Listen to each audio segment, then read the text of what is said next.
Doncs un cop de calor és una desregulació de la temperatura corporal, normalment produïda perquè hi ha un augment de temperatura ambiental. Mira, en general, els cops de calor sobretot afecten a la gent que està a edats més extremes de la vida, o sigui, els nens petits que no poden demanar aigua o que no són conscients que s'estan deshidratant, i també la gent més gran. Llavors, en general, la clínica més freqüent són marejos, vòmits, taquicàrdia, el cor que va ràpid, respiracions ràpides i poden arribar a perdre el coneixement en fases més avançades. Curiosament, no hi ha una suor tan externa perquè aquest és el problema de desregulació. O sigui, són cops de calent que no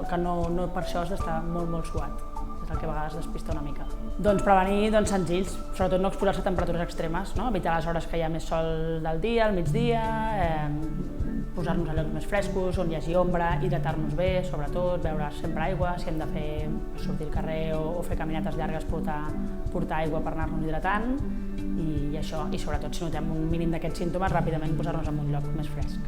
Clar, si li dona un mateix, intenta això, buscar alguna manera d'hidratar-se. Si tu veus algú que el tens a prop que s'està marejant, o gent que treballa potser a l'exterior, que està molt exposat al sol, doncs sobretot posar-lo en un lloc que estigui més fresquet, a l'ombra, a poder ser, on hi passi corrent d'aire, o donar-li nosaltres mateixos corrent d'aire amb un